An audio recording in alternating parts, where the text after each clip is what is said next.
ನಮಸ್ಕಾರ ಸ್ನೇಹಿತರೆ, ಜಾಸ್ತಿ ಟೈಮ್ ವೇಸ್ಟ್ ಮಾಡದೆ ಡೈರೆಕ್ಟ್ ಆಗಿ ವಿಷಯ ಬಂದ್ಬಿಡ್ತೀನಿ. ಪ್ರತಿ ವಿಡಿಯೋದಲ್ಲೂ 5 ಪ್ರಶ್ನೆಗಳನ್ನ ಕೇಳ್ತೀನಿ. 5 ಪ್ರಶ್ನೆಗಳಿಗೆ ಸರಿಯಾದ ಉತ್ತರವನ್ನು ಕಮೆಂಟ್ ಮೂಲಕ ತಿಳಿಸಿ ಹಣ ಗೆಲ್ಲಿ. ಹಾಗಿದ್ರೆ ವಿಡಿಯೋ ಶುರು ಮಾಡಿ ಪ್ರಶ್ನೆಗಳನ್ನ ನೋಡ್ತಾ ಹೋಗೋಣ ಬನ್ನಿ. ಮೊದಲನೇ ಪ್ರಶ್ನೆ, ನಮ್ಮ ಕನ್ನಡದ ಹೆಮ್ಮೆಯ ಯೂಟ್ಯೂಬರ್ ಡಾಕ್ಟರ್ ಬ್ರೋ ಅವರ ಯೂಟ್ಯೂಬ್ ಚಾನಲ್ ಯಾವಾಗ ಆರಂಭಿಸಲಾಯಿತು? ಎರಡನೇ ಪ್ರಶ್ನೆ, ಬೈಕ್ಗಳ ರಿವ್ಯೂನಲ್ಲಿ ಕ್ರಿಯೇಟಿವ್ ಆಗಿ ವಿಡಿಯೋ ಮಾಡ್ತಿರೋ ಟಿಪಿಕಲ್ ಕನ್ನಡಿಗ ಯೂಟ್ಯೂಬ್ ಚಾನಲ್ ಯಾವಾಗ ಆರಂಭಿಸಲಾಯಿತು? ಮೂರನೇ ಪ್ರಶ್ನೆ, ಇವರು ಹುಲಿ ಮತ್ತು ಆನೆ ಅಂತ ಗಾಡಿಗಳನ್ನ ಇಟ್ಕೊಂಡು ಫೇಮಸ್ ಆದಂತಹ ಡಿವಿ ಇನ್ ಕನ್ನಡ ಯೂಟ್ಯೂಬ್ ಚಾನಲ್ ಯಾವಾಗ ಆರಂಭಿಸಲಾಯಿತು? ನಾಲ್ಕನೇ ಪ್ರಶ್ನೆ, ಸೂಪರ್ ಆಗಿ ರೋಸ್ಟ್ ವಿಡಿಯೋಗಳನ್ನ ಮಾಡ್ತಿರೋ ಮೈಸೂರು ಮ್ಯಾಂಗೋ ಯೂಟ್ಯೂಬ್ ಚಾನಲ್ ಯಾವಾಗ ಆರಂಭಿಸಲಾಯಿತು? ಐದನೇ ಪ್ರಶ್ನೆ, ಇವರು ಮಾಡೋ ರೋಸ್ಟ್ ವಿಡಿಯೋಗಳಲ್ಲಿ ಇವರು ಮಾತಾಡೋ ಶೈಲಿ ಮೂಲಕನೇ ಫೇಮಸ್ ಆದಂತಹ ಕ್ರಿಯೇಟಿವ್ ಕನ್ನಡಿಗ ಯೂಟ್ಯೂಬ್ ಚಾನಲ್ ಯಾವಾಗ ಆರಂಭಿಸಲಾಯಿತು?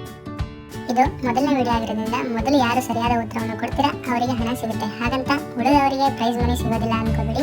ಸರಿಯಾದ ಉತ್ತರ ಕೊಟ್ಟಿರೋ ಪ್ರತಿಯೊಬ್ಬರಿಗೂ ಹಣ ಸಿಗುತ್ತೆ. ಅದು ಹೇಗೆ, ಯಾವಾಗ ಅಂತ ಮುಂದಿನ ವಿಡಿಯೋದಲ್ಲಿ ತಿಳಿಸ್ತೀನಿ ಅಂತ ಹೇಳ್ತಾ ವಿಡಿಯೋನ ಪೂರ್ತಿಯಾಗಿ ನೋಡಿರೋ ಎಲ್ರಿಗೂ ಧನ್ಯವಾದ.